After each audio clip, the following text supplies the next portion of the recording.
Tara, biyahe tayo sa India. Dito natin matututunan ang tungkol sa Hinduismo.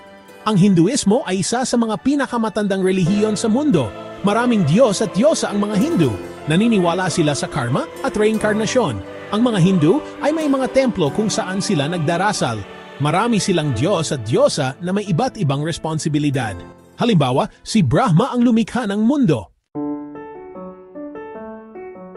Ang mga Hindu ay may mahahalagang aral na tinatawag na Dharma, Karma, Samsara at Moksha. Ang mga aral na ito ay nagbibigay ng gabay sa kanilang pamuhay at espiritual na paglalakbay.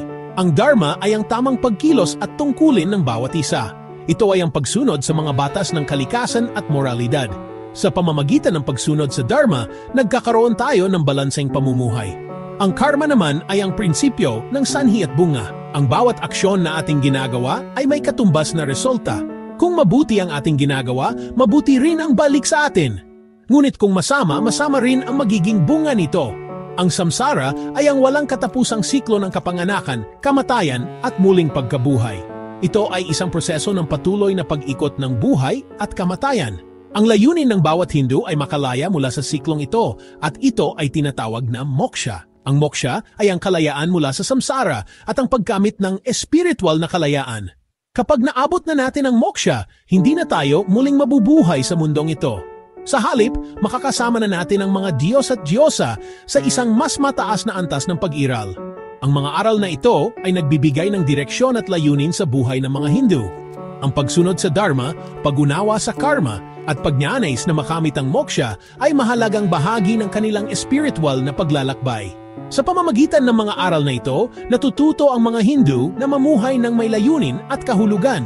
Ang kanilang pananampalataya ay nagbibigay ng gabay sa kanilang pang-araw-araw na buhay at sa kanilang paglalakbay patungo sa espiritual na kalayaan.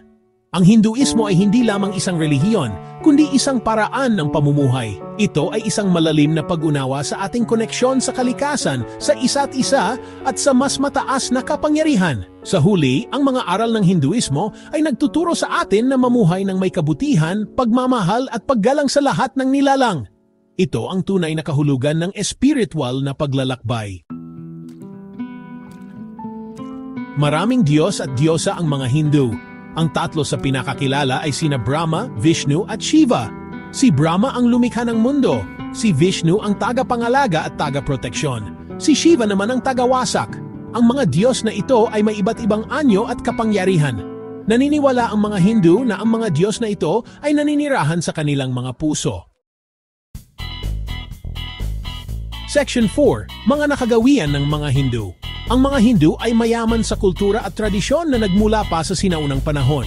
Ang mga Hindu ay may mga nakagawian tulad ng yoga at pagdiriwang ng mga festivals. Ang yoga ay hindi lamang isang physical na ehersisyo, kundi isang spiritual na practice na naglalayong pag-isahin ang katawan, isipan at kaluluwa. Ang yoga ay ehersisyo para sa katawan at isipan.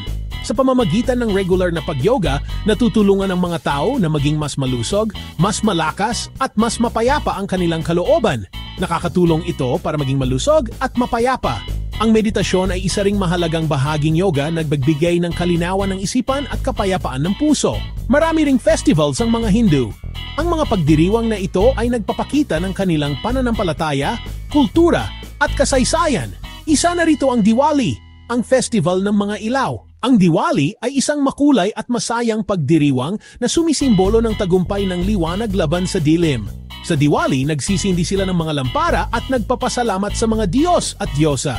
Ang mga lampara ay sumisimbolo ng liwanag at pag-asa at ang mga pamilya ay nagtitipon-tipon upang magpasalamat at magdiwang ng sama-sama. Section 5. Bakit mahalaga ang pag-unawa sa ibang kultura?